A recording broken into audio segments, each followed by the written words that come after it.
जय गोपीजनवल्लभ गिरिवरधारी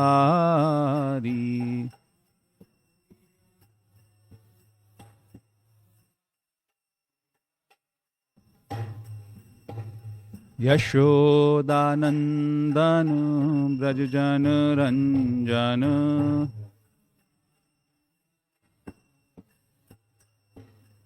यशोदानंदन ब्रजजनरंजन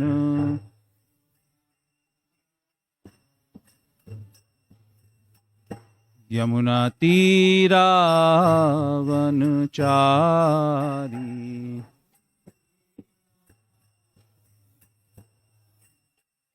यमुना तीरावनचारी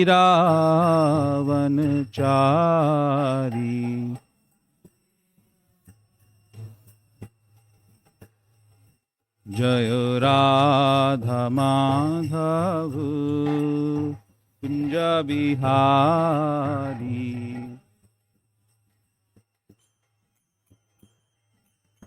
कुंज बिहारी हरे कृष्णा कृष्णा कृष्णा हरे हरे हरे राम राम राम हरे हरे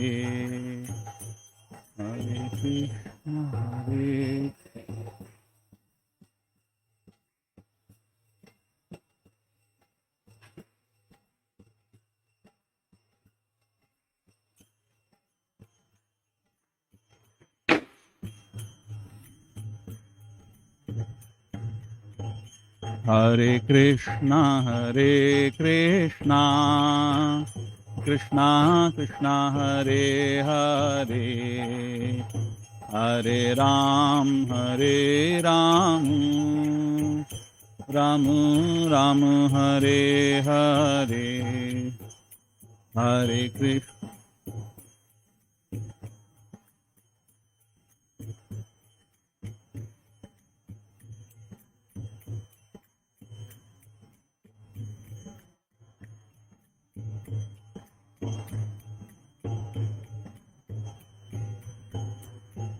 कृष्ण हरे कृष्णा कृष्णा कृष्णा हरे हरे हरे राम राम राम हरे हरे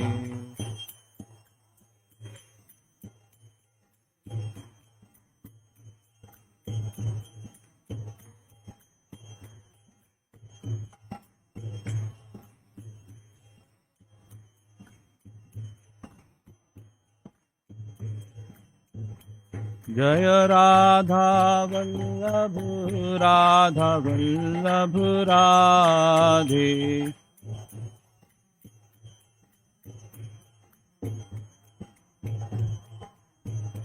जय गौरनिताय जय गौरनिताय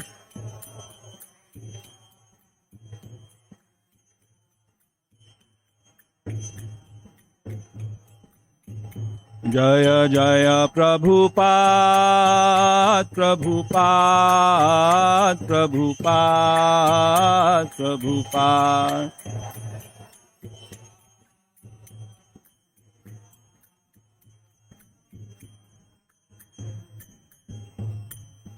सब प्रणाम करेंगे। जय ओम विष्णुपाद परमहंस प्रवाजक आचार्य अष्टोत्तरशत हिज डिवाइन रेस एसी भक्ति वेदांत स्वामी श्रील प्रभुपाद की।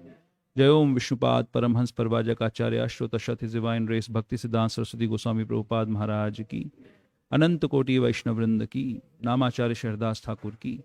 प्रेम से कहो श्री कृष्ण चैतन्य प्रभु नित्यानंद श्री अद्वैत गदाधर श्रीवासादि गौर भक्त वृंद की।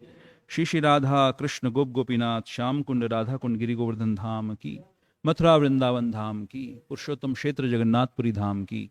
श्री श्री जगन्नाथ बलदेव सुभद्रा मैया की। गंगा माई की। जमुना माई की। भक्ति देवी की। तुलसी महारानी की। संवेद भक्त वृंद की। समस्त कथित भक्तों की जय जयकार हो हरे कृष्ण। समस्त कथित भक्तों की जय जयकार हो हरे कृष्ण। समस्त कथित भक्तों की जय जयकार हो हरे कृष्ण। श्री श्री गुरु और गौरांग की जयकार। ओम नमो भगवते वासुदेवाय।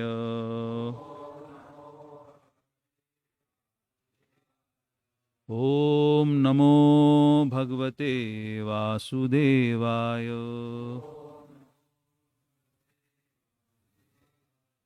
ओम नमो भगवते वासुदेवाय।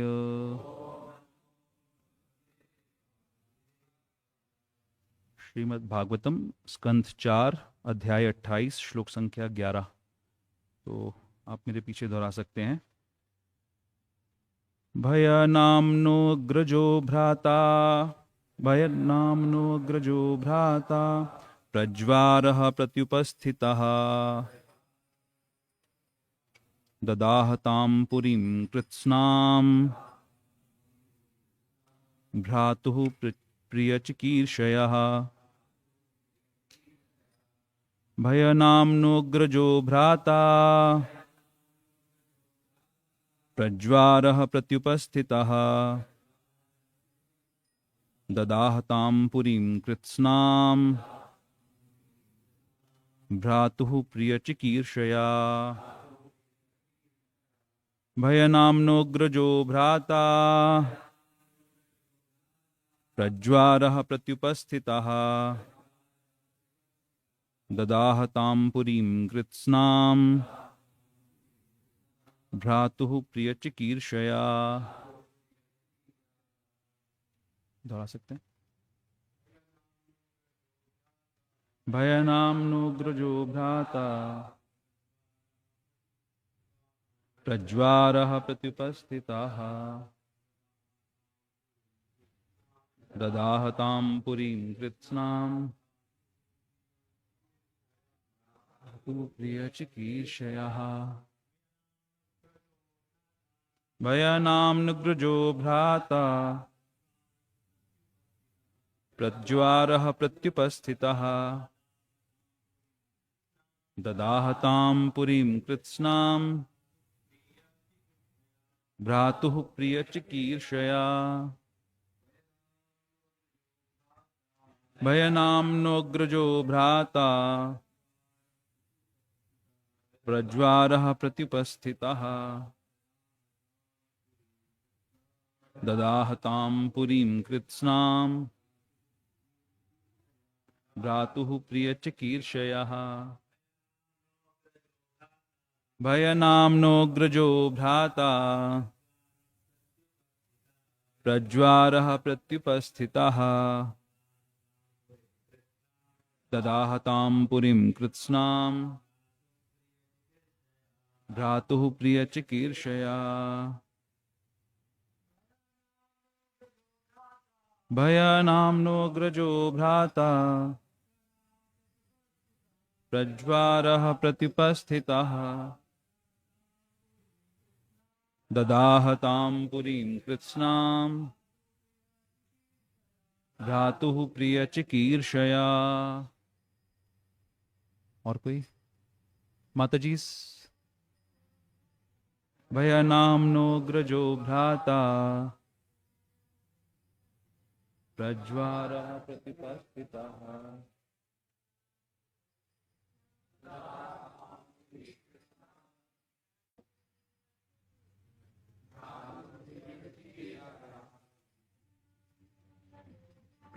भयनाम्नोऽग्रजो भ्राता, प्रज्वारः प्रत्युपस्थितः, ददाहतां पुरीं कृत्स्नां, भ्रातुः प्रियचिकीर्षया। भयनाम्नोऽग्रजो भ्राता, प्रज्वारः प्रत्युपस्थितः, ददाहतां पुरीं कृत्स्नां, भ्रातुः प्रियचिकीर्षया। ओके, शब्दार्थ, अनुवाद और तात्पर्य शिल प्रभुपाद के द्वारा। शिल प्रभुपाद की जय। मैं बोलूँगा, शब्दार्थ आप पीछे दोहराइए। भय नामनः, भय नामक, अग्रजः बड़ा, भ्राता भाई, प्रज्वारः प्रज्वार में, प्रत्युपस्थितः वहां उपस्थित होकर, ददाह आग लगा दी, ताम उस पुरीम पुरी में, कृत्स्नाम पूरी तरह से, भ्रातुः अपने भाई को, प्रिय चिकीर्षया प्रसन्न करने के लिए। ऐसी दशा में यवनराज के बड़े भाई प्रज्वार ने अपने छोटे भाई भय को प्रसन्न करने के लिए नगरी में आग लगा दी। तात्पर्य, वैदिक प्रथा के अनुसार शव का ही अग्निदाह किया जाता है, किंतु मृत्यु के पूर्व भी एक दूसरी अग्नि या ज्वर होता है जिसे प्रज्वार या विष्णु ज्वर कहा जाता है। चिकित्सा विज्ञान इसकी पुष्टि करता है कि यदि मनुष्य का ताप 107 डिग्री से अधिक बढ़ जाता है तो मनुष्य तुरंत मर जाता है। यह प्रज्वार जीव को जीवन की अंतिम अवस्था में दहकती अग्नि में छोड़ देता है। ओम अज्ञानतिमिरान्धस्य ज्ञानाञ्जनशलाकया चक्षुरुन्मिलितं येन तस्मै श्रीगुरुवे नमः। श्रीचैतन्यमनोभीष्टं स्थापितं येन भूतले स्वयं रूप कदा मह्यं ददाति स्वपदान्तिकं। वन्देऽहं श्रीगुरुः श्रीयुतपदकमलं श्रीगुरुन् वैष्णवांश्च श्रीरूपं साग्रजातं सहगन् रघुनाथान्वितं तं सजीवं साद्वैतं सावधूतं परिजनसहितं कृष्णचैतन्यदेवं श्रीराधाकृष्णपादान् सहगन् ललिता श्रीविशाखान्वितांश्च। हे कृष्ण करुणा सिंधु दीनबंधु जगतपते गोपेश गोपिका कांत राधा कांत नमोस्तुते। तप्त कांचन गौरांगी राधे वृंदावनेश्वरी वृषभानुसुते देवी प्रणमामि हरिप्रिये। वाञ्छाकल्पतरुभ्यश्च कृपा सिन्धुभ्य एव च पतितानां पावनेभ्यो वैष्णवेभ्यो नमो नमः। जय श्री कृष्णा चैतन्य प्रभु नित्यानंद श्री अद्वैत गदाधर शिवासादि गौर भक्तवृंद। हरे कृष्णा कृष्णा कृष्णा हरे हरे, हरे राम राम राम हरे हरे। हरे कृष्णा। तो सबसे पहले बहुत धन्यवाद टेम्पल एडमिनिस्ट्रेशन मैनेजमेंट सब वरिष्ठ भक्तों का कि मैं श्रवण करने आया था वैसे यहाँ पर, लेकिन उन्होंने बोला कि ठीक है इसके मार्जिन के लिए प्यूरिफिकेशन के लिए इससे कुछ बुलवाते भी हैं, तो मुझे यहाँ बिठा दिया। ऑल्दो मेरी ऐसी क्षमता नहीं है, तो आप सभी वरिष्ठ वैष्णवों से मेरा निवेदन है कि आप आशीर्वाद दीजिए। हालांकि मैं छोटा हूँ लेकिन मैसेज अच्छा है मेरे पास, प्रभुपाद का मैसेज है, गुरु महाराज का मैसेज है, तो शायद कुछ कल्याण की बात हो जाए। तो बहुत छोटा सा तात्पर्य है, प्रभुपाद ने बड़ा छोटा सा इसमें तात्पर्य दिया है, और मेरे ख्याल से यहाँ पर हम एक ही श्लोक डिस्कस करते हैं, ऐसा है क्या? एक बार में, एक दिन में? नहीं तो 2-3 श्लोक कवर सेम टॉपिक पे हो सकते थे, बट बड़ा इंटरेस्टिंग है। बहुत सारी बातें इसमें ऐसी हैं जो कि चर्चा का विषय है, सीखने योग्य हैं, और हम सब की जो परिस्थिति है, हम लोग वैष्णव्स हैं, प्रयास कर रहे हैं भक्ति में आगे बढ़ने का, हम सब की परिस्थिति को ध्यान में रखते हुए हमारे लिए कई सारी शिक्षाएं हो सकती हैं इसमें। तो कॉन्टेक्स्ट पहले थोड़ा सा समझते हैं, हालांकि आप लोग रोज सुन रहे हैं सेम विषय को। चौथे स्कंद के 25वें अध्याय से नारद मुनि प्राचीन बर्हिषद को पुरंजन की कथा सुनाना शुरू कर रहे हैं। पुरंजन प्राचीन बर्हिषद के पुत्र 10,000 साल की तपस्या कर रहे हैं, और यहाँ पर प्राचीन बर्हिषद कई सारे कर्मकांडी कार्य कर रहे हैं। और जैसा कि वैष्णव्स का हृदय होता है, नारद मुनि के हृदय में आता है कि चलो इसके कल्याण के लिए कुछ काम किया जाए, इसको समझाया जाए। तो प्राचीन बर्हिषद जो कर्मकांड के कार्य कर रहे हैं, उनका सबका उद्देश्य है कि उनको आनंद की प्राप्ति हो, उन्हें आनंद मिले। इस संसार में हम सभी लोग लगभग वैसी सी ही परिस्थिति में हैं। इनफैक्ट नारद मुनि इसी 25वें अध्याय में, चौथे स्कंद के 25वें अध्याय के चौथे श्लोक के अंदर नारद मुनि इस चीज को कंफर्म कर रहे हैं कि जीवन का उद्देश्य है संसारिक कष्टों से मुक्ति और आनंद की प्राप्ति, हैप्पीनेस का प्रयास। नारद मुनि भी कंफर्म कर रहे हैं कि यही जीवन का उद्देश्य होना चाहिए, आनंद का प्रयास उद्देश्य होना चाहिए।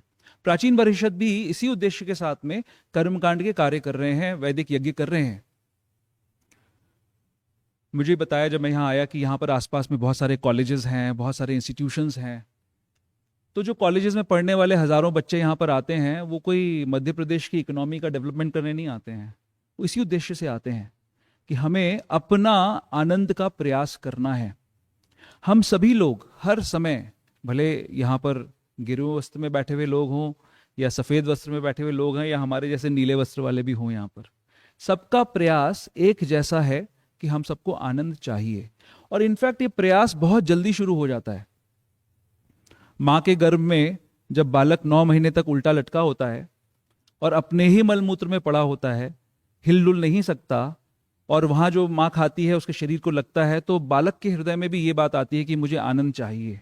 हे भगवान, मुझे निकालो यहाँ से, किसी तरीके से निकाल दो, बस एक बार मुझ पे कृपा कर दो, निकाल दो। भगवान उसकी बात सुन लेते हैं। माता को प्रसव पीड़ा शुरू होती है और जो उसका जोर के साथ में जब वो नीचे खिसकना शुरू होता है तो उसको लगता है अब तो गया मैं, अब तो मेरे प्राण निकल जाएंगे। हे भगवान रक्षा कर लो, सुरक्षित बाहर आ जाऊं किसी तरीके से, मैं बचा लो मुझे एक बार, दोबारा ऐसी गलती नहीं करूंगा, दोबारा अंदर जाने का कोई प्रयास नहीं करूंगा। बाहर आ गया। बाहर आते ही बाहर की माया ने पकड़ लिया, कौन चाचा, कौन ताऊ, कौन नाना, कौन नानी, कौन माँ, कौन बाप, सब ने अपना अपना एक उसके ऊपर स्टैंप मार दिया, हस्ताक्षर कर दिया कि ये मेरा बेटा है, ये मेरा भतीजा है, ये मेरा नाती है, मेरा पोता है। और उनके साथ ही व्यक्ति शुरू हो जाता है और जीवन के हर मोड़ पे धीरे धीरे बड़ा होता है। मुझे ध्यान है कि एक बार एक बच्चों की बर्थडे पार्टी में हमने बच्चे की बर्थडे पार्टी ऑर्गेनाइज करी। तो बर्थडे पार्टीज में क्या होता है कि बहुत सारे टॉफीज और चॉकलेट्स बांटी जाती हैं बच्चों को। तो कई सारे कॉम्पिटिटिव बच्चे आ गए, तो जिसकी बर्थडे थी उसने जबरदस्त हल्ला मचा दिया कि इसमें से एक भी टॉफी किसी को नहीं दी जाएगी। जो बच्चे वहां आए हैं उनमें से एक भी टॉफी नहीं मिलेगी इस किसी को। क्यों ऐसा? कि मेरे से छिन जाएगी, ये टॉफी तो मेरे आनंद करने के लिए है। बच्चे की चेतना में भी वही बात है। थोड़ा आगे बढ़ते हैं, माता पिता, स्कूल, कॉलेज, मूवीज, थिएटर्स एक ही चीज समझा रहे हैं कि बेटा देखो, संसार जो है आनंद करने की जगह है और एक बार मिला है, ये जीवन तुमको एक बार मिला है। जितना जल्दी इसको भोग लोगे, जितना ज्यादा इसको भोग लोगे, उतना मजे में रहोगे। तो क्या करो भाई, हम तो खेल रहे थे, कूद रहे थे, पढ़ाई कर लो। उसमें तो बड़ा कष्ट होगा नहीं, लेकिन फ्यूचर में अगर तुमने अभी पढ़ाई कर ली अच्छे से, तो फ्यूचर में आप समझ लीजिए, मैं आपको अपनी कथा सुना रहा हूं, है ना। फ्यूचर में तुमको बहुत अच्छा स्कोप मिलेगा, बहुत आनंद करोगे। ठीक है साहब, पढ़ाई करते हैं, पढ़ाई करते रहे, घिसते रहे कलम। स्कूल में देखा, छोटे स्कूल में थे तो हम उत्तीर्ण थे, सबसे आगे थे। बड़े स्कूल में गए तो देखा वहां पे हमारे जैसे और बहुत सारे कलाकार हैं, हमसे ज्यादा आगे हैं। अब उनके साथ हमको कंपटीशन करना है, उनसे आगे निकलना है। क्यों उनके आगे निकलना है? क्योंकि अगर इसमें से नौकरी तो भैया 100 में से 10 को ही मिलने वाली है। इनमें से 100 में से 10 को नौकरी मिलेगी, और अगर आप उस 10 में नहीं है तो फिर आप वैसे ही पीछे चले जाओगे। तो और ज्यादा मेहनत करो, और ज्यादा मेहनत करो। फिर एक कागज का टुकड़ा मिल गया जी, हम ग्रेजुएशन हो गई, इंजीनियर बन गए, चार्टर्ड अकाउंटेंट बन गए, डॉक्टर बन गए, MBBS भी बन गए। कई कुछ होंगे यहाँ पर, शायद डॉक्टर्स भी हैं, मैंने सुना यहाँ पे भक्त लोगों में। लेकिन फिर अब तो जी आनंद मिलेगा? नहीं नहीं नहीं नहीं, अभी आनंद नहीं मिलेगा। अभी तो बहुत सारा प्रयास करना है, अभी तो नौकरी लेनी पड़ेगी। और नौकरी लेने के लिए ये जो ग्रेजुएशन करी है ये सफिशिएंट नहीं है, अभी आपको पोस्ट ग्रेजुएशन करनी पड़ेगी। ग्रेजुएशन की तो कोई वैल्यू नहीं है आज की डेट में। अरे ये तो आपने बताया नहीं था पहले मुझे। चलो ठीक है, फिर से लग जाते हैं। फिर लग गए, पोस्ट ग्रेजुएशन करी, और उसके बाद फिर क्या मिला? एक नौकरी मिल गई। तो सोचा चलो अब गंगा नहा लिए, अब हो गया काम हमारा पूरा, अब नौकरी मिल गई, अब तो आनंद है ना। क्या बोलते हैं उसको कि पांचों उंगलियां घी में और सर कढ़ाई में। लेकिन ऐसा नहीं होता, ऐसा नहीं होता। जब आप जाते हो तो आप कढ़ाई में तो होते हो, लेकिन सर कढ़ाई में नहीं होता, आप पूरे के पूरे कढ़ाई में होते हो और आपको तला जा रहा होता है है ना। चारों तरफ से आपके ऊपर अग्नि के ऐसे थपेड़े पड़ रहे होते हैं कि क्या करूं, आपको समझ में आता है क्या बचाऊं मैं अपना, है ना। हर तरफ से मैं जल रहा हूं। आप लोग तो बहुत भाग्यशाली हैं, सब यहाँ पर भगवान की भक्ति में लगे हुए हैं। मैं तो शहरों से आया हुआ जो बीफ ईटर्स हैं उनके चाकर हूं, उनकी चाकरी करने वाला व्यक्ति हूं। तो मैं आपको अपना एक्सपीरियंस बता रहा हूं कि क्या होता है हमारे साथ। अच्छा चलो ठीक है, अगर वहां पे तले भी जा रहे हैं तो चलो थोड़ा पक्के टेस्टी बन जाएंगे, है ना। पकौड़े को तल दिया जाए तो टेस्टी हो जाता है, तो टेस्टी बन जाएंगे शायद हम।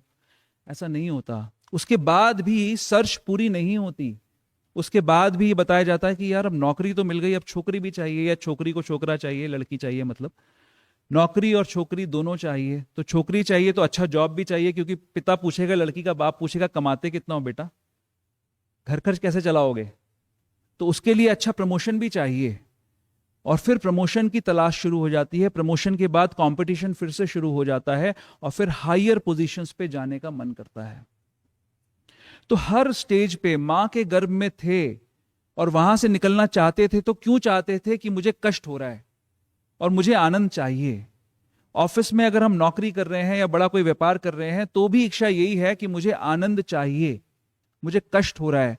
कष्ट कैसे हो रहा है, किसी और को देख रहा हूं ज्यादा अच्छी उन्नति करी हुई है, मेरे पास मर्सिडीज है और सामने वाले के पास रोल्स रॉयस है, एक गाड़ी 50 लाख की आती है। मैं ये नहीं देख रहा हूं कि नीचे जो है साइकिल पे भी चलने वाले लोग चल रहे हैं, या 11 नंबर की गाड़ी पैदल भी चलने वाले चल रहे हैं। 50 लाख की गाड़ी में बैठ के मैं सोच रहा हूं कि रोल्स रॉयस तो है इसके पास, 10 करोड़ की गाड़ी, ये चाहिए मुझे। तो हर समय आनंद ही चाहिए, हर किसी को आनंद ही चाहिए, आपको भी चाहिए, हमको भी चाहिए। तो हम गलती कहां कर रहे हैं, क्या गलती कर रहे हैं। नारद मुनि कह रहे हैं 4:25:4 के अंदर, नारद मुनि कह रहे हैं जीवन का उद्देश्य आनंद ही है और कुछ नहीं है, कष्टों से बाहर निकलना ही जीवन का उद्देश्य है। बट गलती हम कहां कर रहे हैं, गलती हम यही कर रहे हैं कि हम ये नहीं समझ रहे कि हमारी आइडेंटिटी क्या है।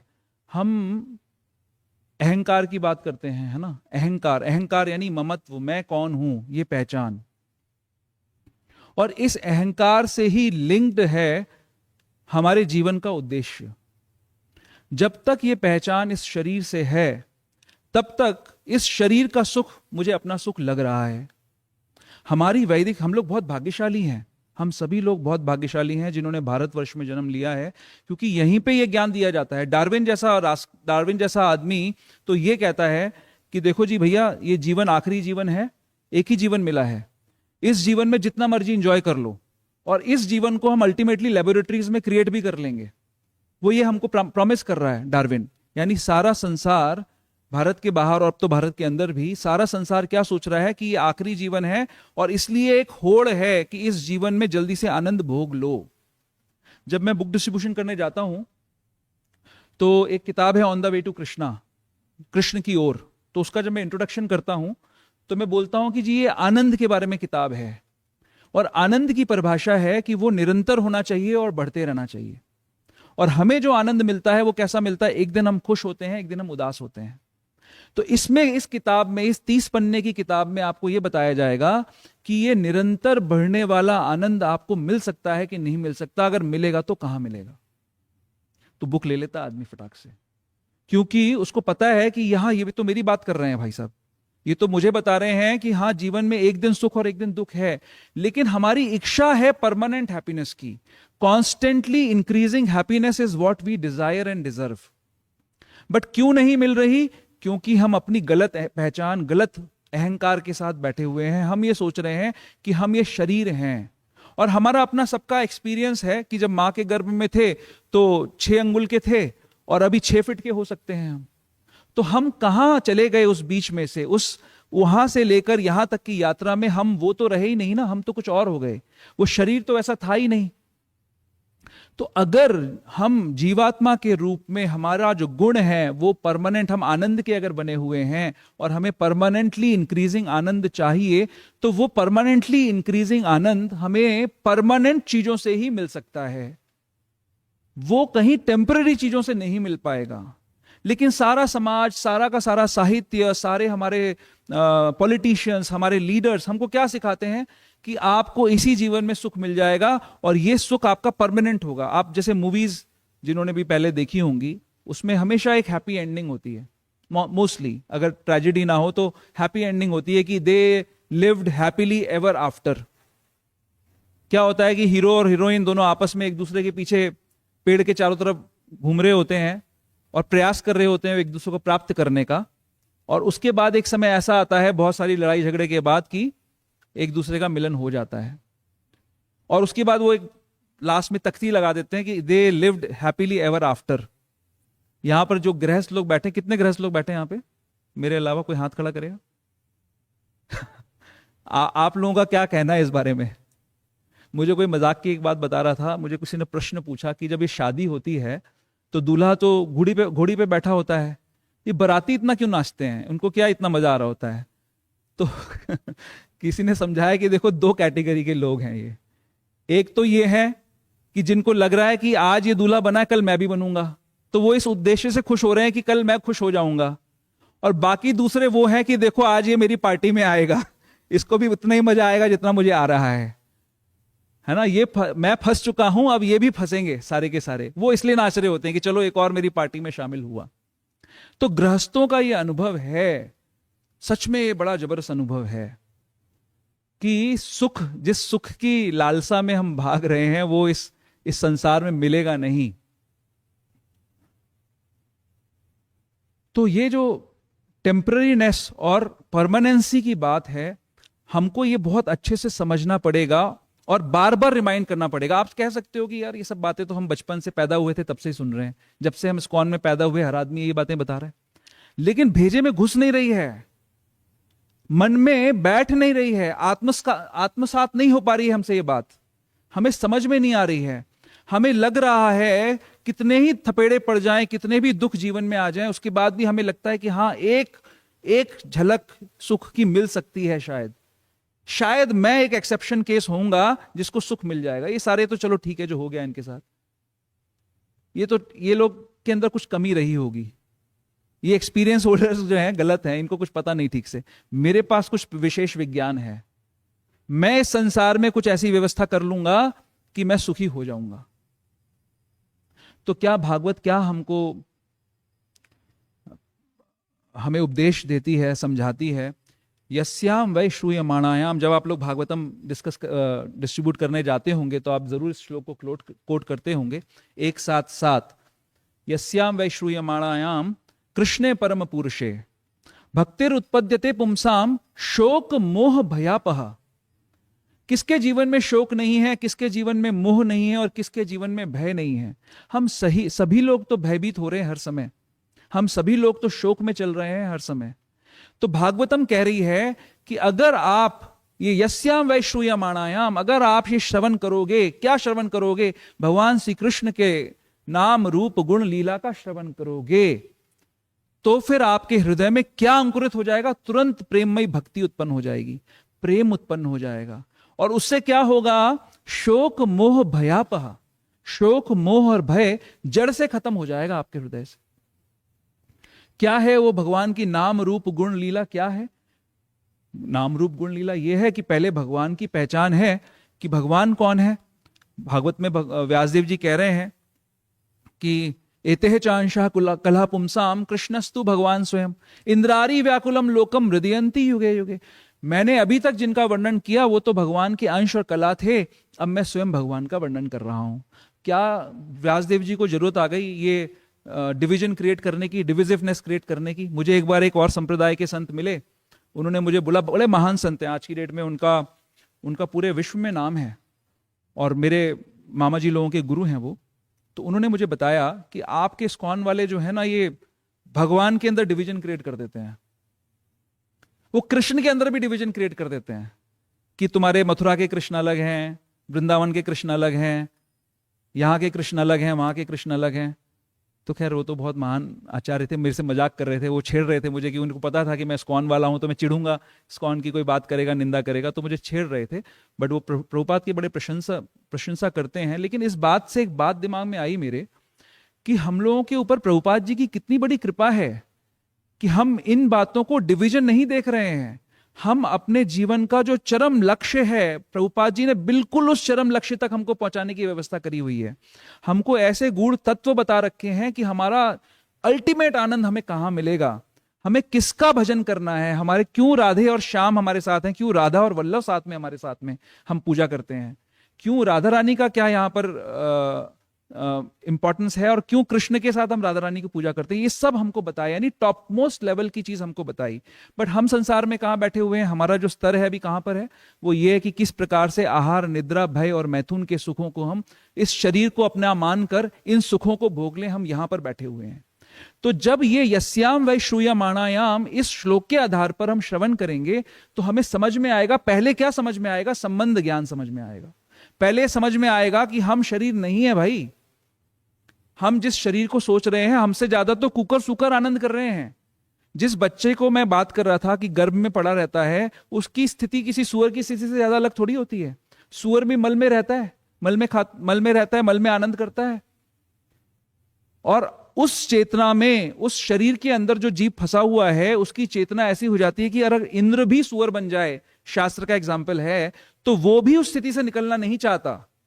इंद्र जैसे भोग भोगने वाला, जिसके पास सची जैसी सुंदर स्त्री है, संसार के सारे भोग हैं, उसको भी, उस जीव को भी अगर सुअर के शरीर में डाल दिया जाए तो मल में रहकर वो भी आनंद भोगना चाहता है और ब्रह्मा जी को उसको वध करके उसको वहां से निकालना पड़ता है। ये हमारी कंडीशनिंग की स्थिति हो सकती है। तो हमें कितना सावधान रहने की आवश्यकता है कि हम कितना किसी भी परिस्थिति में कितने कंडीशनड हो सकते हैं। यानी इंद्र की परिस्थिति से गिरकर सुअर भी बन सकते हैं अगर हमने ठीक से श्रवण नहीं किया है, अगर हमने ठीक से श्रवण करने का उसका अमल नहीं किया है। तो गाड़ी कहीं रुकती नहीं, श्रवण पे रुकती नहीं है। अगर हमने श्रवण कर लिया, हमें सब कुछ पता भी लग गया, फिर भी अगर हमने उसको इंप्लीमेंटेशन नहीं करी तो हम फंस सकते हैं। तो संबंध ज्ञान हमें पता लगेगा, यस्याम वै श्रूयमाणायाम, हमें पता लगेगा कि क्या भगवान की स्थिति है, क्या हमारी स्थिति है, क्या हमें करना चाहिए। तो क्या शास्त्र कहते हैं, हमें बताते हैं कि देखो भाई, आप भगवान के अंश हो और अंश का काम है अंशी की सेवा करना। बहुत सिंपल सा लॉजिक है। प्रभुपाद जी एक जगह पे बोलते हैं कि इस बात को सुनकर कई सारे लोग डिप्रेशन में चले जाते हैं। कौन से लोग डिप्रेशन में चले जाते हैं? वो लोग जो निराकारवादी हैं, वो डिप्रेशन में चले जाते हैं। क्यों डिप्रेशन में चले जाते हैं?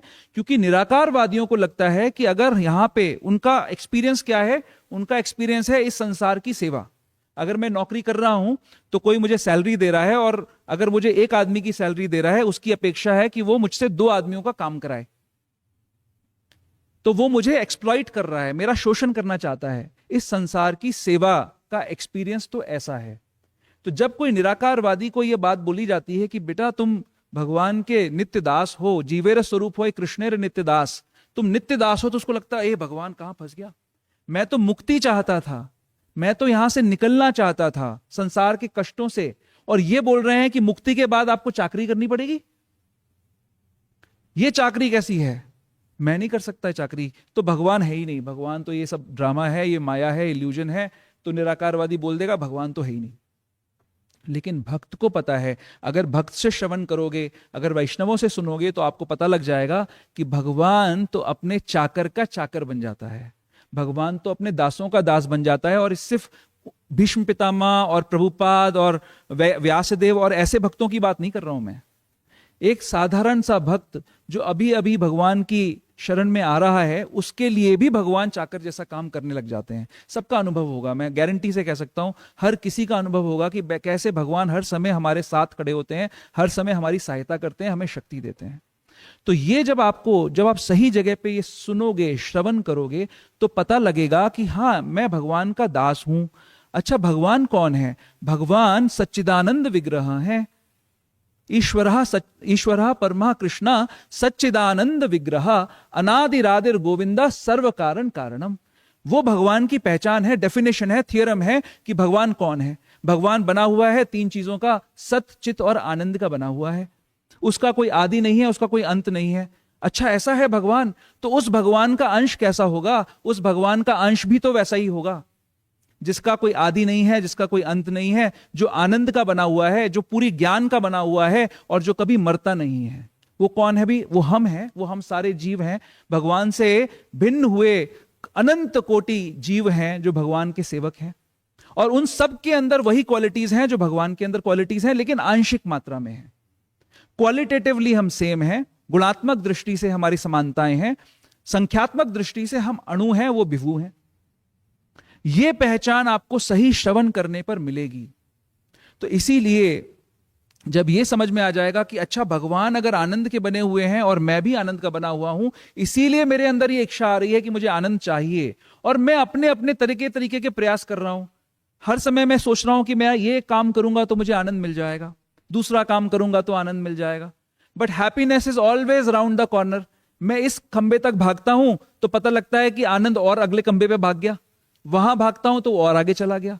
तो कहीं तो कुछ गलती कर रहा हूं मैं सही चीज को कहीं गलत जगह तो नहीं ढूंढ रहा हूं, मैं सही चीज को गलत जगह तो नहीं ढूंढ रहा हूं।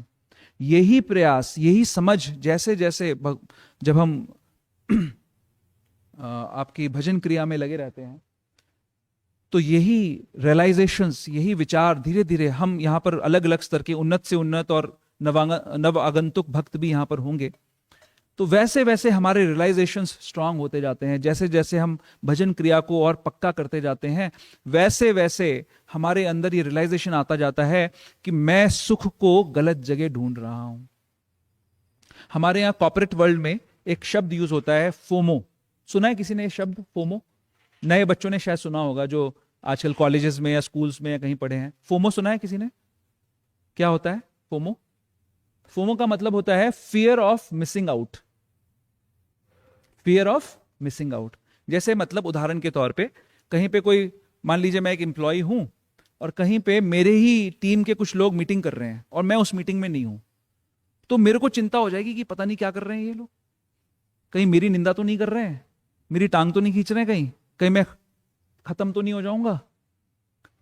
तो हर समय हर व्यक्ति के बाहर जो व्यक्ति है उसके अंदर ये फोमो रहता है, फियर ऑफ मिसिंग आउट। कहीं मैं कुछ मिस तो नहीं कर रहा हूं, कहीं मेरी अपॉर्चुनिटी हाथ से तो नहीं निकल जाएगी। अब मेरा आपसे एक प्रश्न है, ये जो फियर ऑफ मिसिंग आउट है, या ये सिर्फ कॉर्पोरेट वर्ल्ड में होता है क्या? क्या कहेंगे आप लोग? कोई कहना चाहेगा कुछ? देखिए, मेरे को टाइम की लिमिट दी है, आपको फटाफट बोलना पड़ेगा। फियर ऑफ मिसिंग आउट क्या सिर्फ कॉर्पोरेट वर्ल्ड में होता है? सिर्फ नौकरी पेशा व्यापारी लोग जो कर्मी हैं उनके लिए होता है, या यहां जो महानुभाव बैठे हैं उनके बीच में भी ये हो सकता है? क्या लगता है आपको?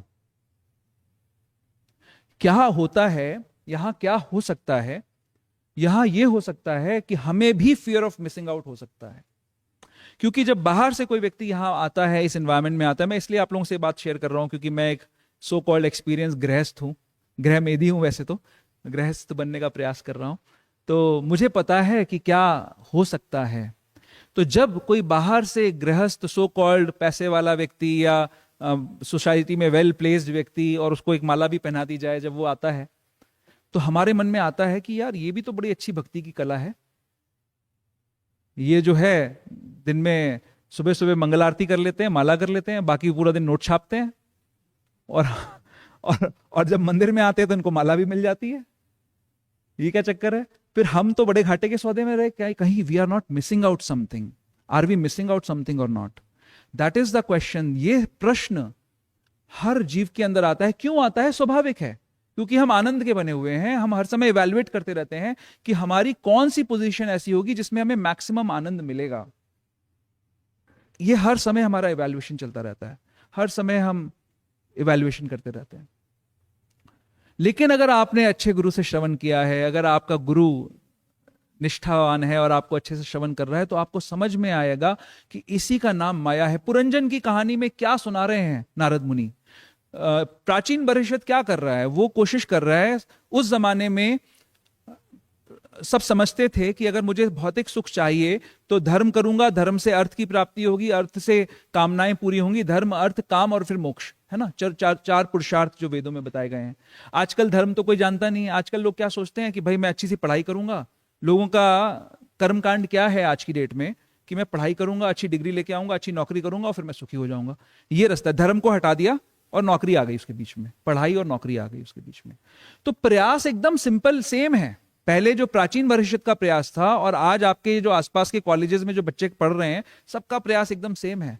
वो कर्मकांड की जगह बस पढ़ाई करके नौकरी करके सुख भोगना चाहते हैं। प्राचीन भविष्य कर्मकांड के कार्य करके सुख भोगना चाहता था।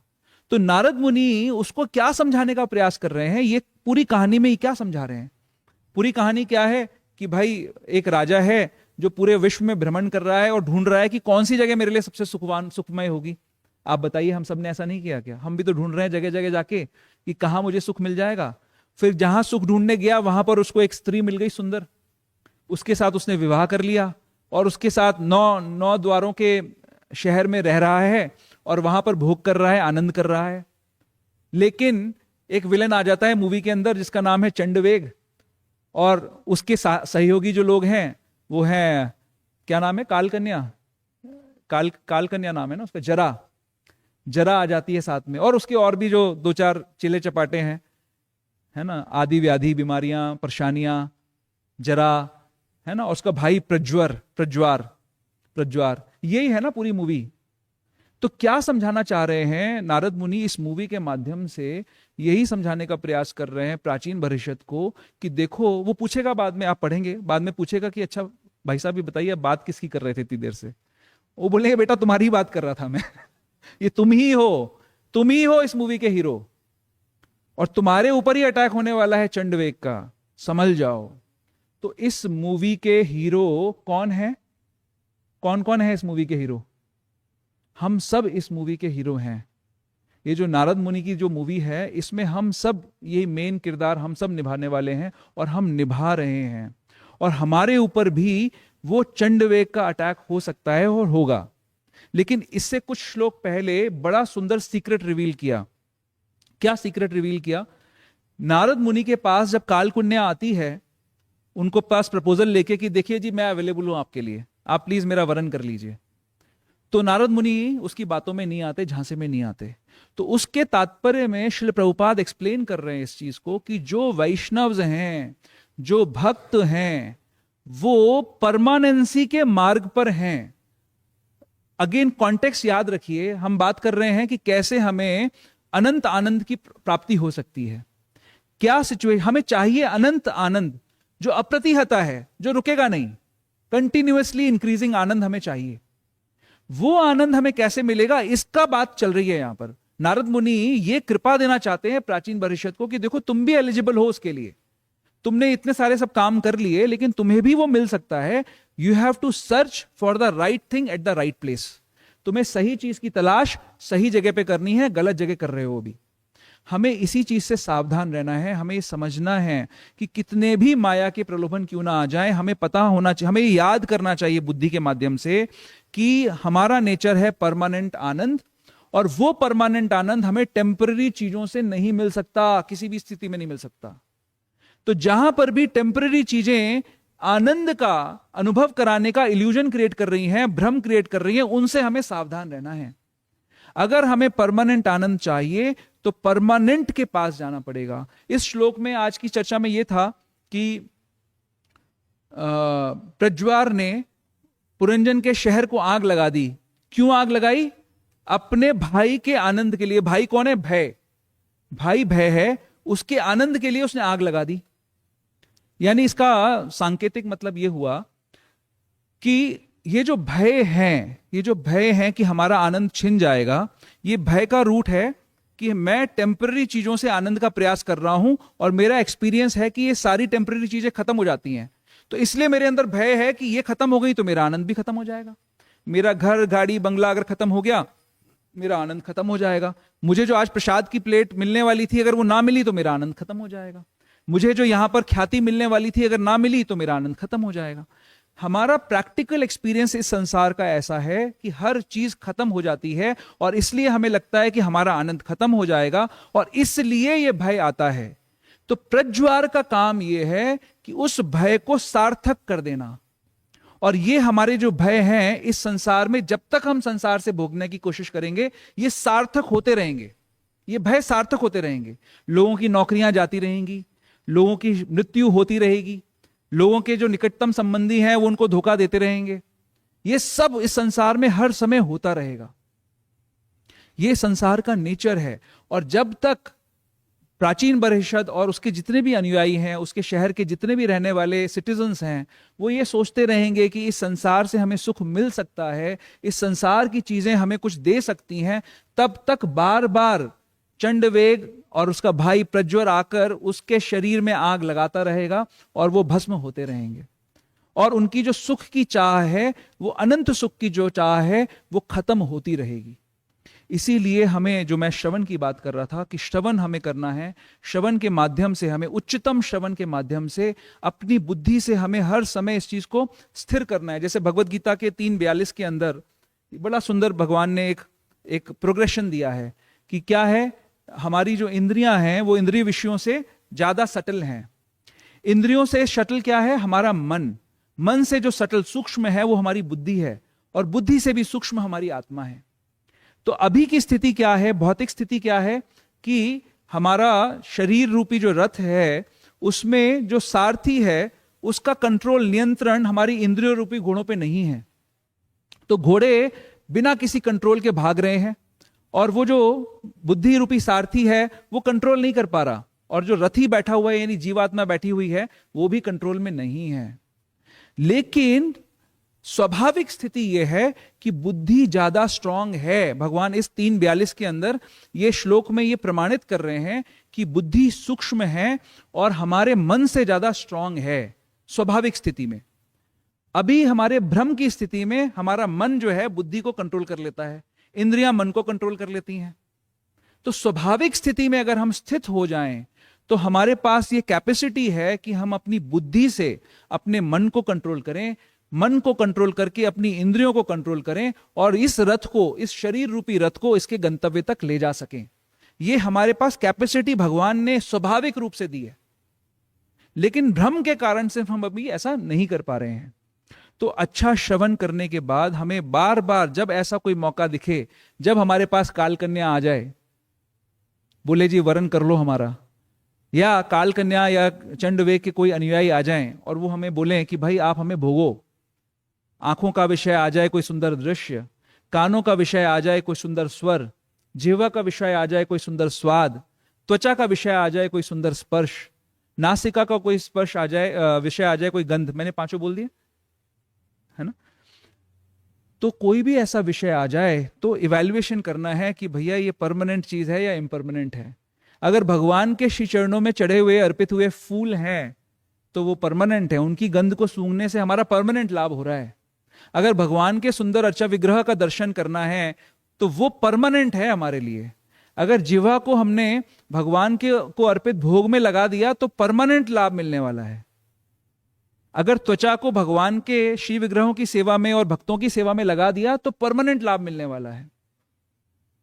अगर हमने यही चीजें भौतिक दृष्टि से करी, भौतिकता में पढ़कर करी, तो हम और ज्यादा उस जरा का वरण कर लेंगे, काल कन्या का वरण कर लेंगे, और फिर चंडवेग और प्रज्वर हमारे को भस्म कर देंगे।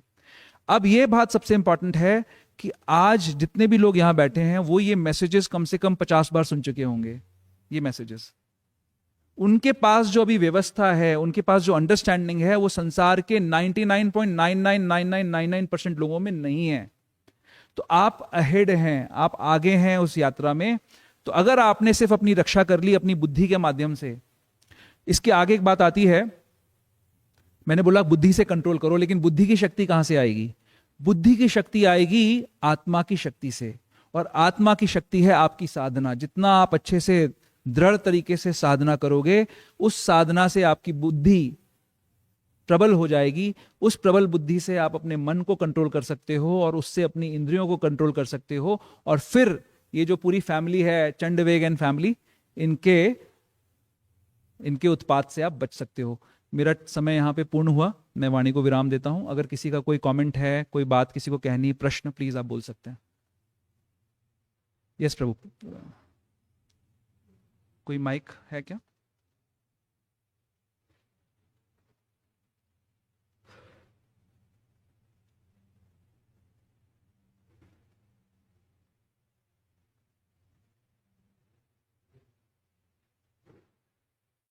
प्रभु उधर उधर, प्रभु उधर पीछे।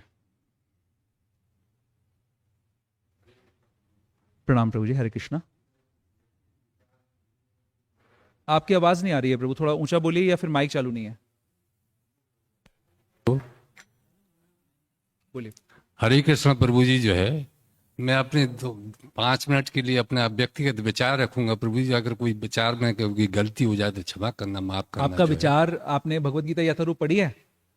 प्रभु जी थोड़ा बहुत श्रवण करता हूं मैं आपसे, जो कि पर मैं क्योंकि देखिए, पता है आपको, मैं आपको माफ कीजिएगा, आप बड़े हैं, फिर भी जी, मैं आपको रोक रहा हूँ। जी जी 700 करोड़ लोग हैं आजकल कितने दुनिया में? 700 करोड़ हो गए कि 800 करोड़ हो गए? अभी 800 करोड़ लोग हैं प्रभु जी दुनिया जी में। जी और मैं कम से कम 25 देशों में जा चुका हूँ जी जी जी और 25 विचार आ चुके हैं। जी जी लेकिन हमारा कोई लाभ नहीं है उन विचारों को सुनने से और उनको रखने से। हमारा, अगर आप ये कहें कि मैं भगवत गीता यथारूप का एक विचार रख रहा हूं आपके सामने और वो आप सुनिए, तो मैं सहर्ष उसको सुनना चाहूंगा। अदरवाइज क्या हमारे विचारों का फायदा होगा? अगर आप फिर भी चाहें तो कह सकते हैं। मैं ये प्रभु जी ये कहना चाह रहा हूँ, वैसे तो हिंदू सनातन धर्म में जो है हाँ इस्कॉन एक ऐसी संस्था है जी, जो एक श्लोक के माध्यम से आधा से 1 घंटे तक उस पर प्रवचन होता है। हाँ जी, और जो उपस्थित होकर उस प्रवचन को सुनता है हाँ जी, उससे विवेक जागृत होता है। जी जी, और इसके लिए 140 करोड़ की जो जनसंख्या है हिंदुस्तान में जो है, हाँ जी, ऐसी 20 करोड़ अगर हटा भी दी जाए तो एक सौ जो कुछ करोड़ की संख्या, ऐसे बहुत कम लोग आ गए जैसे सोन संतान के वो अपने भागवत पर प्रवचन देके जी अच्छी वो सुनाते हैं। प्रभु जी, जब मेरा एक निवेदन है कि जैसे आपने शुरू से लेके बचपन से लेके अपने पैदा होने से लेकर अंत तक जो आपने प्रथाएं सुनी, वो पूर्व में जो ऋषि मुनि थे वो गुरुकुल में होता था, जो है गुरुकुल में होता था, अच्छी शिक्षाएं दी जाती थी। मैं वर्तमान काल पे आऊंगा।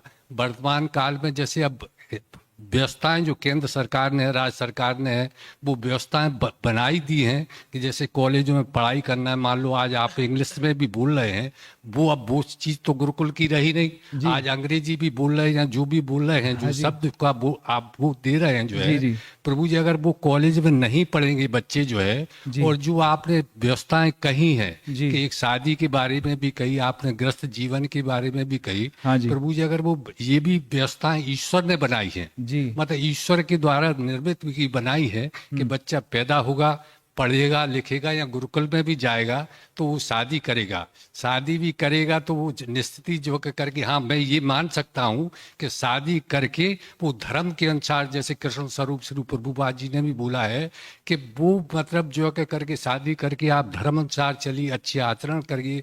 पर वर्तमान के में प्रभु जी अगर अपनी आजीविका चलाने के लिए उसको नौकरी भी करना जरूरी है। और नौकरी के अलावा अगर आप मैं तो धन्यवाद करूंगा, जो प्रणाम करूंगा, यहाँ भक्त बैठे हैं, बहुत ऐसे भक्त कम है कि वो अपनी शिक्षा पर प्रभु जी चलना तो उसी व्यवस्था के अनुसार अपन को जरूरी है। क्योंकि ये सारी चीजें मैं ये मानता हूँ ईश्वर द्वारा प्रदत्त है। बच्चे भी पैदा करना, शादी भी करना, उनको मैं ये मान सकता हूँ कि वो धर्म अनुसार चले। पर अगर नहीं, मान लो सारी व्यवस्था ऐसी हो जाए, फिर कहाँ से आजीविका आएगी? ऐसी संस्था पूरे देश में भी अभी नहीं है कि वो अपने उन विचारों को, अपने सारी चीजों को मतलब जो है उसको व्यवस्थित कर सके। बस इसमें मैं क्षमा चाहूंगा कि नहीं, बहुत आपने मुझे ट्रिगर दे दिया यहाँ पर इस बात को रखने का। आपका जो प्रश्न है प्रभु, और आपका जो विचार है, प्रश्न नहीं विचार है, आपका विचार ये है कि पहला आपने एक अजम्पशन ये लिया है कि ये सारी भगवान के द्वारा प्रदत्त बातें हैं, ठीक है? तो हमें पता कैसे लगेगा कि भगवान के द्वारा है? मान लीजिए आप, मैंने बताया कि हम भगवान के अंश हैं, तो हम एक अलग इंडिविजुअल हैं, है ना? तो हमारा भी विचार, भगवान के विचार हो सकते हैं, हमारे भी विचार हो सकते हैं। और जब कभी हमारे और भगवान के विचारों में मतभेद होता है, तभी हमें संसार में आने की जरूरत पड़ती है। जब तक हमारा विचार भगवान के विचार से अलाइन रहता है, तब तक हम भगवान के धाम में ही सेवा करते हैं भगवान की। पहली बात तो भगवान ने अपने विचार व्यक्त किए हैं भगवत गीता यथारूप के अंदर, ठीक है? भगवान कह रहे हैं चतुर्वर्णम मया सृष्टम गुण कर्म विभागशः। मैंने इस संसार की व्यवस्था, इस संसार के जो लोग हैं वो लोग हैं जो मेरी सेवा नहीं करना चाहते, ठीक है? हमारे बच्चे होते हैं, कई बार हमारी सेवा नहीं करना चाहते, माता पिता फिर भी ये चाहते हैं कि हम उन बच्चों का रखरखाव करें, उनके जीवन में सुख रहे, शांति रहे, और उनकी व्यवस्था भी करते हैं। तो भगवान तो परम पिता है ना, हर समय हमारे पिता हैं, तो वो ऐसी व्यवस्था क्यों नहीं करेंगे? तो वो ही भगवान उन जीवों के लिए जो भगवान से विलग होकर, अलग होकर भगवान की सेवा में नहीं रहना चाहते, उनके लिए इस भौतिक संसार की व्यवस्था करते हैं। अब एक कारण, एक चीज जो समझने वाली है हम सब के लिए, कि उस भावना के पीछे कि भगवान की सेवा नहीं करनी, उसके पीछे एक द्वेष की भावना होती है। द्वेष उसका जनक है, उस भावना का जनक द्वेष है। वो द्वेष किससे है? वो द्वेष स्वयं भगवान से ही है कि भगवान भोगता है, परम नियंता भोगता है, मैं क्यों नहीं यहां पर राधा रानी की जगह बैठ के एंजॉय करूं, मुझे बैठना है यहां पर। ये विचार है जीव का, तब वो संसार में आता है। ठीक है, तो ये जो द्वेष है, जिस देश के साथ जीव संसार में आ रहा है, उस वैसे सारे जीव, मान लीजिए मैं तो सिर्फ 700 करोड़ मनुष्यों की बात कर रहा था, अनंत कोटि जीव हैं इस भोपाल शहर के अंदर ही, कितने असंख्य जीव हैं हम गिनती नहीं कर सकते। वो सारे ही जीवात्माएं हैं और वो सारे के सारे जीव वही द्वेष लेकर बैठे हुए हैं। तो जब भगवान से द्वेष करेंगे तो क्या आपस में द्वेष नहीं करेंगे? सोचिए, मैं आपको एकदम प्रैक्टिकल बताने का प्रयास कर रहा हूं। वो सारे जीव जो भगवान से द्वेष करके आए हैं, वो आपस में भी द्वेष करेंगे। अब जब द्वेष करेंगे तो कैसे इस संसार से निकलेंगे? तो उसी के लिए भगवान ने बोला चतुर्वर्णम मया सृष्टम गुण कर्म विभागशः। ये सारे देशी जन हैं, इनको मैं विभाजित कर रहा हूं उनके गुणों के हिसाब से, उनके कर्मों के हिसाब से, और उनके लिए एक संरचना तैयार कर रहा हूं ताकि सारे अपना अपना द्वेष करते हुए धीरे धीरे ऊपर उठें और उस द्वेष से निर्मल हो जाएं, उस द्वेष की भावना से बाहर निकल जाएं। इसीलिए भगवान ने ये वर्णाश्रम की व्यवस्था बनाई। ये भगवान के द्वारा प्रदत्त व्यवस्था है। इसको आप माने या ना माने, संसार में हर जगह ये चल रही है। जैसे आप अगर अमेरिका में भी जाएंगे तो वहां पर एक राजा है जिसको आप प्रेसिडेंट बोल सकते हैं, और एक चपरासी है या जो एक काम करने वाला, किचन टॉयलेट साफ करने वाला क्लीनर भी है, जिसको आप शूद्र बोल सकते हैं। तो हर जगह वो व्यवस्था चल रही है, लेकिन विदाउट रेफरेंस टू, या कहेंगे बिना जो भी रेफरेंस क्या है, संदर्भ उसका जो है गुण और कर्म ना होकर वो अपना मनगढ़ंत हो गया। तो अब इसका मतलब जैसे आपने जो कंसर्न किया, वो व्यक्त किया, वो वैलिड है कि भाई आज तो हमारे पास वो व्यवस्था नहीं है। आपका ये कहने का मतलब था कि अगर वो व्यवस्था होती तो हम कर लेते, अब तो नहीं है। तो अगर सही व्यवस्था नहीं है तो उसको बनाने में हमारा प्रयास अगर हो तो भगवान उस प्रयास से प्रसन्न हो जाएंगे। भगवान उस बनाने के प्रयास से प्रसन्न हो जाएंगे। और यहां बैठे हुए भक्त और परम पूज्य भक्ति विकास स्वामी महाराज के निर्देशन में चलने वाले भक्त इस प्रयास को बड़े युद्ध स्तर पे कर रहे हैं। इस प्रयास को आपने, पता नहीं आपने यहाँ पर भक्ति ग्राम पास में हमारा एक ग्राम है, उसके बारे में सुना कि नहीं सुना, लेकिन हमारे गुरु महाराज के निर्देशन के अंदर और श्रील प्रभुपाद के आदेश के अनुसार बहुत सारी ऐसे वर्णाश्रम व्यवस्था शुरू की जा रही है, सारे समाज के सामने एक उदाहरण रखने के लिए। और समाज से ये अपेक्षित है, मान लीजिए आप मंदिर में नहीं रहते, बट आप किसे ये अपेक्षित है कि एक अच्छा मॉडल आपको दिख गया, अब आप उसको अपने लाइफ में इंप्लीमेंट करिए। हम ये नहीं कह के बच पाएंगे कि व्यवस्था नहीं है इसलिए तो जो समाज का व्यवस्था है हम वैसे चल रहे हैं, क्योंकि फिर हम फंस जाएंगे। अगर हमारा लक्ष्य परमानेंट आनंद की प्राप्ति है तो हमें हम सबको अपने अपने स्तर पर सहयोग करना पड़ेगा। जैसे वो गिलहरी भगवान राम का जो पुल बन रहा था लंका तक के लिए, वानर बड़े बड़े पत्थर डाल रहे थे, बड़े बड़े पेड़ डाल रहे थे, पहाड़ डाल रहे थे, एक गिलहरी ने एक कंकड़ भी डाल दिया उसके अंदर, तो वानर हंस रहे थे उस पे, है ना। वो इसलिए हंस रहे थे कि तेरे इस कंकड़ से क्या होगा, लेकिन भगवान उस कंकड़ से संतुष्ट हो गए। इसी प्रकार से हमारी शक्ति बहुत सीमित होगी, हम सब तो साधारण लोग हैं, और यहाँ पर जो मैनेजमेंट कर रहे हैं बड़े उन्नत वैष्णव हैं, वो बहुत कुछ समाज के बारे में सोच रहे हैं, लेकिन वो अपने स्तर पे काम कर रहे हैं, करेंगे। हम अपना कुछ थोड़ा सा, हम अपनी चवन्नी भी डाल दें उसके अंदर, तो हमारा काम सफल हो जाएगा, भगवान प्रसन्न हो जाएंगे उस चीज से। ठीक है, तो प्लीज आप यहां पर, ये बहुत बड़ा विषय है, आप यहां पर जो वरिष्ठ वैष्णव हैं उनसे आप चर्चा करिए, आपका विचार बहुत अच्छा है।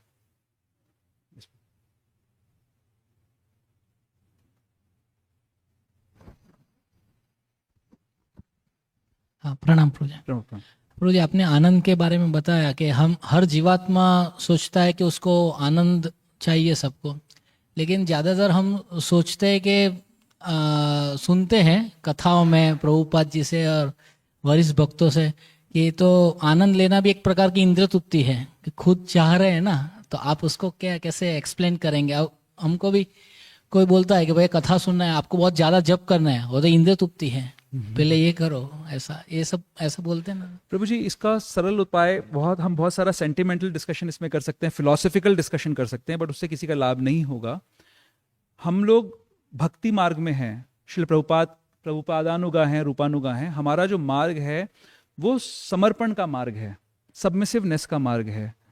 तो हमारे जो वरिष्ठ जो लीडर्स हैं, हमारे केस में गुरु महाराज हो गए, हिज ग्रेस सव्यसाची प्रभु हो गए, यहाँ पे अच्युत कृष्ण प्रभु हो गए, तो वो क्यों उस स्थिति में है? क्योंकि उन्होंने उस चीज को इतना ज्यादा उस स्तर तक समझा है। गुरु महाराज का स्तर एक अलग है, प्रभुपाद का स्तर और अलग है, ऐसे अलग अलग स्तर हैं। तो इनके जो आदेश हैं उनको अगर हम सिर्फ पालन करें, उसके बाद उसमें हमें सुख मिले या दुख मिले, डजेंट मैटर एट ऑल। अगर वो कह रहे हैं, मान लीजिए उदाहरण के तौर पे किसी को कहा कि, मान लीजिए मुझे कहा कि भैया कल से तुम्हारी सेवा है कि तुम मंदिर में गार्ड बन जाओगे यहाँ पर, मेरे तो आनंद आ जाएगा। मैं भगवान कृष्ण का, राधा वल्लभ का हर समय मैं दर्शन करता रहूंगा। अब मुझे दर्शन में आनंद आ रहा है, लेकिन मैं बैठा क्यों हूं? क्योंकि मैं सेवा करने के लिए बैठा हूं वहां पर।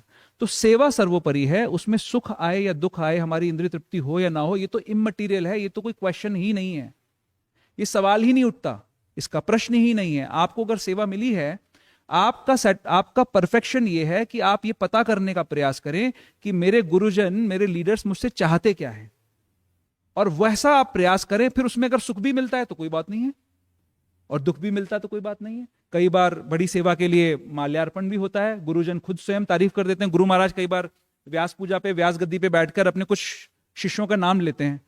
मैं उन सबको जानता हूं, वो सब अपना सर पकड़ के बैठ जाते हैं कि गुरु महाराज ने हमारा नाम लेके हमको फंसा दिया, अब हम क्या करें, अपनी रक्षा कैसे करें, है ना? तो ऐसा भी हो सकता है। तो मेरा पॉइंट ये है, आपका प्रश्न शायद कुछ और था, मेरा जवाब ये है आपको कि हमारा सुख और हमारा दुख हमारे भक्ति के समर्पण के मार्ग में इममटीरियल है, उसकी कोई वैल्यू नहीं है। अगर आप परफेक्शन चाहते हैं तो आपको अपनी परंपरा के विचार को समझकर उसमें सहयोग करना पड़ेगा, आपकी शक्ति के अनुसार। आप गिलहरी हैं तो गिलहरी की तरह करिए, हनुमान जी हैं तो हनुमान जी की तरह करिए। हनुमान जी हैं तो गिलहरी की तरह प्रयास करेंगे तो फिर भगवान जो है लात मारेंगे फिर। और अगर आप गिलहरी हैं और गिलहरी का प्रयास कर रहे हैं, भगवान प्रसन्न हो जाएंगे, आशीर्वाद देंगे, गुरु परंपरा प्रसन्न हो जाएगी। हमारा सुख और दुख इममटीरियल है। और एक्चुअली प्रभुपाद कहते हैं चैंट एंड बी हैप्पी, तो हर तरीके का प्रयास हैप्पीनेस ही लाता है यहाँ पर। बस हमारे मन के जो खेल है ना प्रभु, वही दुख लाते हैं हमारे लिए।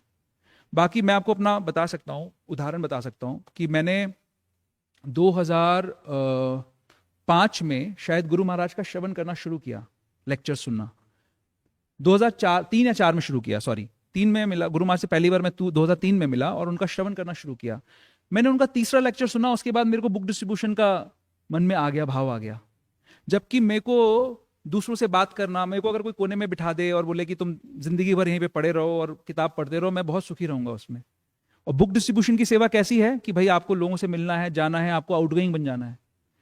लेकिन 3 लेक्चर के बाद मुझे बुक डिस्ट्रीब्यूशन के लिए मेरे जैसे व्यक्ति को गुरु महाराज ने प्रेरित कर दिया और मैंने बुक डिस्ट्रीब्यूशन करना शुरू कर दिया।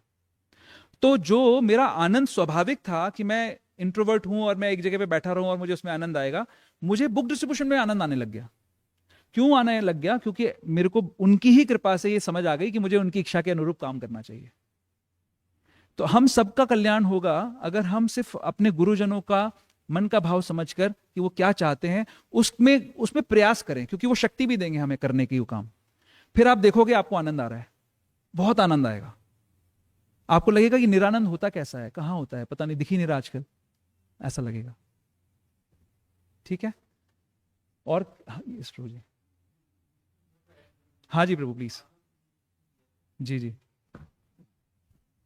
ये दूसरे अध्याय की दूसरे स्कंद की तीसरे अध्याय का वो अकाम सकाम जो श्लोक है, अकाम सकाम जो श्लोक वो दूसरे स्कंद में है जो, हाँ, अकामो सर्व कामो व मोक्ष काम उदार दी तीव्रेण तो भक्ति योगेन ये तो पुरुषम ने कहा कि आनंद तो हमारे उसी में है कि आनंद तो हमको लेनी नहीं है। हाँ। तो इसमें आया है जो इसके तात्पर्य गुरुपाद जी ने दिया है। श्री जीव गोस्वामी ने अपने ग्रंथ संदर्भ में इस अकाम भाव का भजनीय परम सुख मात्र स्वसुखतम कहकर व्याख्या की है। इसका अर्थ है परमेश्वर की प्रसन्नता का अनुभव करके मनुष्य प्रसन्न होता है। हाँ, जो आपने जो प्रमाण दे दिया उसका। जी जी बिल्कुल, ये है, सत्य है। और आप देखिए जो भक्त, अगर आप भक्ति सिद्धांत वैभव पढ़ेंगे, गुरु महाराज ने कई सारे इंस्टेंसेस उसमें दिए हैं। आई थिंक मदन मोहन मालवीय का एग्जाम्पल दिया है, जहां पर भक्ति सिद्धांत सरस्वती ठाकुर के पास जाते हैं, प्रश्न लेके जाते हैं और वो उनको या तो किसी पुजारी के पास या एक गार्डनर के पास भेज देते हैं और बोलते हैं सेवा करिए, और फिर वो वापस आते हैं, मुझे अपने आप उत्तर मिल गया, उन चीज़ों का आंसर मिल गया सेवा करने मात्र से। तो जब हम गुरुजनों के ऊपर निर्भर होकर, उनके हृदय का भाव समझकर उस प्रयास में लग जाते हैं ना प्रभु, तो आनंद ही आनंद है। फिर आप देखिए, एक भौतिक दृष्टि से समझने का प्रयास करते हैं। जैसे मान लीजिए कि मैं कोई व्यापार कर रहा हूं, है ना, और मैंने उसके लिए मार्केटिंग करनी है। तो मेरी मार्केटिंग का पर्पस क्या होगा कि मेरे जो कस्टमर्स हैं, पोटेंशियल कस्टमर्स हैं, वो मेरे पास जल्दी से आसानी से पहुंच सके। क्या मैं कोई ऐसा प्रयास करूंगा कि मेरे कस्टमर्स मेरे पास ना आए? नहीं करूंगा, राइट। भगवान ने इस सृष्टि की रचना इसलिए की है कि यहां पर पड़े हुए सारे जीव संसार से निकलकर भगवान तक पहुंच पाए। तो वो इस मार्ग को डिफिकल्ट बनाएंगे या आसान बनाएंगे? क्या कहते हो आप लोग? भगवान क्या मार्केटिंग इतनी भी नहीं आती उनको कि मेरा जो कस्टमर है वो मेरे पास ना पहुंचे? ऐसा करेंगे क्या? नहीं करेंगे ऐसा। गुरु महाराज ने स्वयं मुझे कहा है, पर्सनली मुझे एक बार कहा, पर्सनली ये वाली बात नहीं, पर्सनली लेक्चर में कहा उन्होंने कि भक्ति is so simple that you can miss it all together. कि भक्ति इतनी सरल है, इतनी साधारण है कि आपको लगेगा कि इतना आसान कैसे हो सकता है। भगवान की प्राप्ति, राधा वल्लभ की प्राप्ति इतनी आसान कैसे हो सकती है, आपको ऐसा लगेगा, लेकिन है ऐसी, because he is a brilliant marketer. ठीक है, तो हमारा सूत्र यही है प्रभु, सेवा ही सूत्र है। अगर आप अपने गुरुजनों के ऊपर निर्भर होकर सेवा करते हैं, फिर आनंद ही आनंद है। जहां पे आपने अपना दिमाग लगाया, बस हो गया कल्याण वहीं पे। दिमाग लगाना मतलब ये नहीं कि मैं ब्लाइंड फेथ की बात नहीं कर रहा हूं। हमें श्रवण करना है, अध्ययन करना है, और गुरु महाराज स्वयं कहते हैं कि अगर आप पाएं कि मैं डिबेट कर रहा हूं तो आप मुझे चैलेंज करिए, ये भी कहते हैं गुरु महाराज। तो हमारी जिम्मेदारी है कि हम अच्छे से सिद्धांत को समझें और सिद्धांत समझने में आलस्य ना करें। गुरु महाराज की एक पेट लाइन है कि सिद्धांत बलिए चित्ते ना करह आलस। कभी सिद्धांत समझने में आलस नहीं करना चाहिए।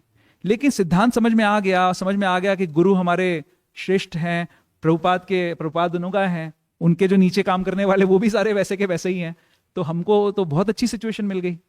बहुत भाग्य है प्रभु आप लोगों के सबके यहाँ पर। ठीक है, हरे कृष्णा। 9 बज गए हैं, विराम करते हैं। हरे कृष्णा। श्रील प्रभुपाद की जय।